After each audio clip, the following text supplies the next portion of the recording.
Radha mall में shopping कर रही थी। मैंने सबके लिए तो अलग अलग मॉल से शॉपिंग कर ली, लेकिन मेरे पास तो अब इतने पैसे ही नहीं बचे कि खुद के लिए कुछ खरीद सकूं। एक काम करती हूँ, मैं अपने लिए पास वाली किसी दुकान से ही कुछ खरीद लेती हूँ। ऐसा सोचकर राधा एक दुकान पर पहुंचती है।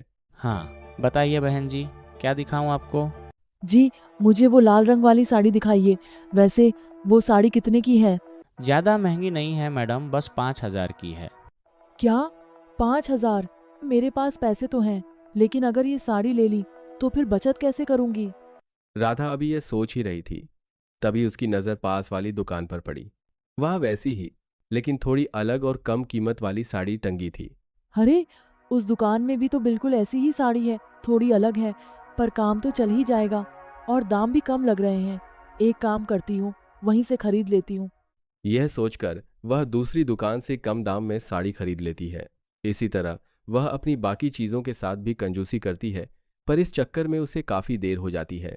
अरे बाप रे, रात के 9 बज गए। अगर माँ जी गुस्सा करेंगी तो? अरे नहीं नहीं, गुस्सा क्यों करेंगी? मैंने उनके लिए इतनी सारी चीजें जो ली हैं, अगर सिर्फ अपने लिए महंगी शॉपिंग नहीं की तो क्या हुआ? सबके लिए तो मॉल से ही खरीदा है ना। राधा खुशी खुशी घर आ रही थी, लेकिन उसे क्या पता था कि घर पर उसकी आरती उतारने के लिए सास पहले से ही दरवाजे पर खड़ी है। बहू, रात के 9 बजे घर आ रही है, ये कोई समय है घर आने का? तुझे शर्म नहीं आती? बोल, इतनी देर क्यों हुई? माँ जी, आप इस तरह चिल्ला क्यों रही हैं? घर का सारा काम तो मैं खत्म करके ही गई थी। तो तू एहसान किस पर कर रही है? काम तो तुझे ही करना है, क्या अब घर के काम भी मैं करूंगी? अपनी जुबान लड़ाना बंद कर और ये बता, इतनी देर क्यों हुई? वो, माँ जी, मैंने मॉल से आप सबके लिए कपड़े लिए थे, तो मेरे पास इतने पैसे नहीं बचे कि खुद के लिए भी वहीं से कुछ खरीद सकूं। इसीलिए मैं दूसरी दुकान पर चली गई थी, बस उसी चक्कर में देर हो गई। अरे भाभी, आप मेरे लिए कपड़े लाई हो ना? जल्दी दिखाइए। हाँ हाँ ननद जी, मैं आप सभी के लिए बहुत अच्छे कपड़े लाई हूँ। वाह भाभी, यह शर्ट तो वाकई कितनी शानदार है। हाँ भैया और भाभी, मेरे लिए भी आप बहुत खूबसूरत ड्रेस लाई हो। और माँ, देखिए, आपके लिए यह साथी भी कितनी प्यारी है। तो क्या हुआ, आखिर पैसे तो मैंने ही दिए थे ना। तो माँ, आपने भाभी की शॉपिंग के लिए ही तो पैसे दिए थे। भाभी, लेकिन आपके कपड़े नहीं दिख रहे। आप अपने लिए क्या लाई हो?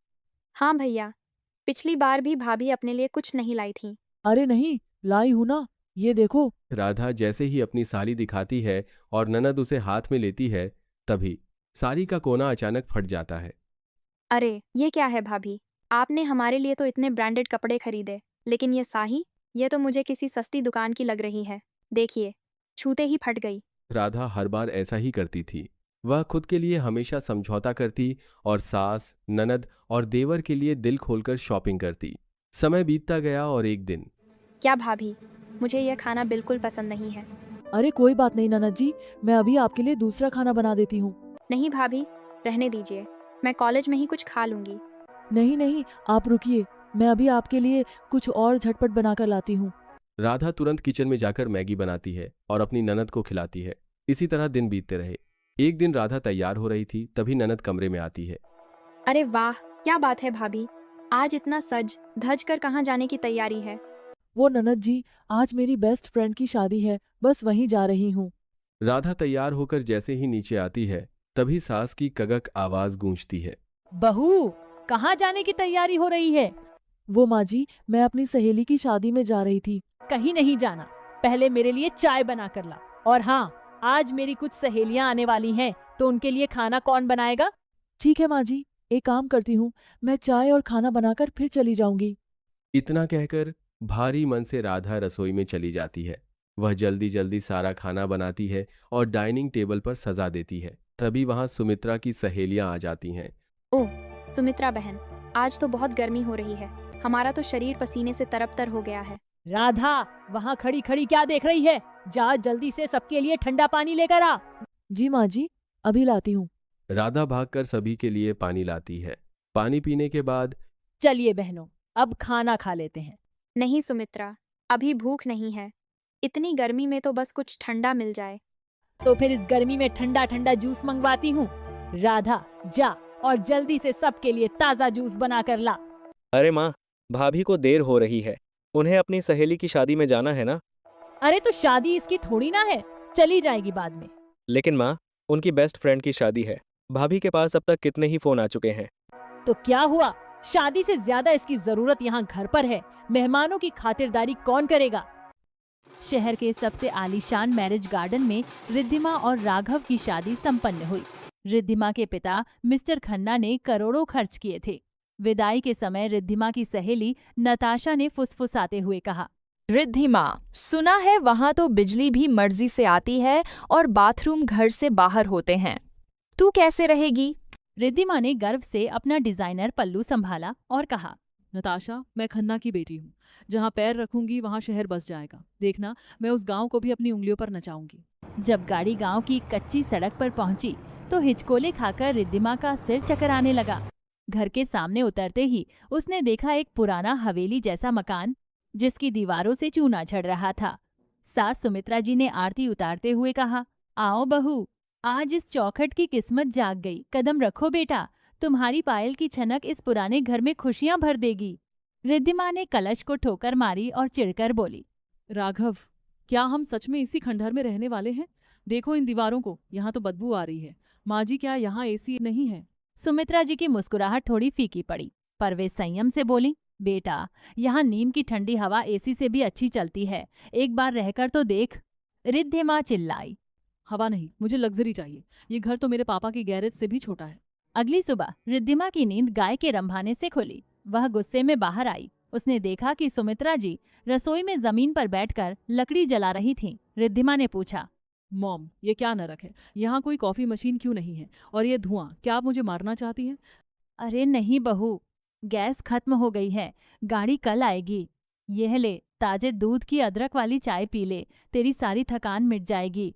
रिद्धिमा ने पीतल का गिलास हाथ से झटक दिया। चाय जमीन पर बिखर गई। वह बोली, मुझे ये गांव वाली चाय नहीं चाहिए, मुझे मेरी ब्लैक कॉफी चाहिए। और राघव, अपने भाई से कहो कि शहर जाकर मेरे लिए कुछ खाने को लाए। मैं ये सूखी रोटियां नहीं खा सकती। राघव का छोटा भाई आर्यन मुस्कुराकर बोला, भाभी, शहर यहाँ से 50 किलोमीटर दूर है और पिज्जा वाला तो हमारे जिले का रास्ता भी भूल गया है। तुम चुप रहो आर्यन, तुम सब मिलकर मेरा मजाक उड़ा रहे हो। तुम लोग बस मेरे पापा के पैसों के लालच में ये शादी किए हो, वरना तुम जैसों की औकात क्या है? ये सुनकर राघव गरज उठा, रिद्धिमा, जबान संभाल कर, यह मेरा परिवार है। अगर तुम्हें यहाँ रहना है तो इन लोगों का सम्मान करना होगा। सम्मान? सम्मान बराबर वालों का होता है राघव, गरीबों का नहीं। समय बीतता गया।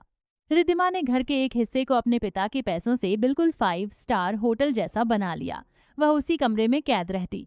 लेकिन तभी एक बड़ी खुशी आई। रिद्धिमा मां बनने वाली थी। सुमित्रा जी ने खुशी में पूरे गांव को मिठाई खिलाई। उन्होंने अपने पुराने संदूक से सोने के भारी कंगन निकाले और रिद्धिमा को देने लगी। सुमित्रा जी बोली, ये ले बहू, ये हमारी खानदानी विरासत है। ये मेरी सास ने मुझे दिए थे। अब तू इस घर की लाज है, ये तेरे ही हैं। रिद्धिमा का दिल थोड़ा पिघला, लेकिन यह सुख अल्पकालिक था। अचानक एक रात रिद्धिमा के पिता का फोन आया। उनका गला रूंधा हुआ था। मिस्टर खन्ना बोले, बेटा, सब बर्बाद हो गया। बिजनेस में पार्टनर ने धोखा दे दिया। बैंक ने मेरी सारी कोठियां, कारें और यहां तक कि घर भी सील कर दिया है। मैं सड़क पर आ गया हूं रिद्धिमा। पापा, अब मेरा क्या होगा? मेरी लग्जरी, मेरे पैसे सब चले गए। रिद्धिमा के पिता को गहरा सदमा लगा और उन्हें लकवा, पैरालिसिस मार गया। उनके पास इलाज के लिए पैसे नहीं थे। रिद्धिमा ने अपने शहर के दोस्तों को फोन किया, पर किसी ने मदद नहीं की। वह आंगन में बैठकर रो रही थी। तभी सुमित्रा जी पास आईं और वही सोने के कंगन रिद्धिमा के हाथ में रख दिए। सुमित्रा जी ने सांत्वना देते हुए कहा, पगली, जब घर में आग लगती है तो ये नहीं देखा जाता कि किसने लगाई, बल्कि ये देखा जाता है कि अपनों को कैसे बचाया जाए। मैं कितनी बदनसीब हूँ। जिसे मैं अपना घमंड समझती थी वो मिट्टी में मिल गया। अब मेरे पापा का इलाज कैसे होगा?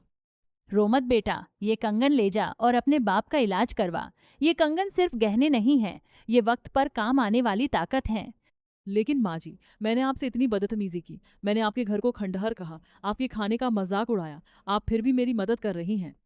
बेटा, जब अपनी औलाद रास्ता भटक जाए तो माँ रास्ता नहीं छोड़ती। तू भले ही हमें पराया समझे, पर हम तुझे अपनी बहू और बेटी मान चुके हैं। रिद्धिमा के पिता को गांव लाया गया। रिद्धिमा ने देखा कि राघव और आर्यन दिन रात उसके पिता की सेवा कर रहे थे। राघव उनके पैर दबाता तो आर्यन उन्हें कहानियां सुनाता। रिद्धिमा ने एक दिन राघव से पूछा, राघव, तुम मेरे पापा की इतनी सेवा क्यों कर रहे हो? उन्होंने तो तुम्हारी कभी मदद नहीं की। रिद्धिमा, रिश्ते व्यापार नहीं, होते की फायदा देखा जाए। वो तुम्हारे पिता हैं तो मेरे भी पिता समान हैं। रिद्धिमा की आंखों से अहंकार का पर्दा हट गया।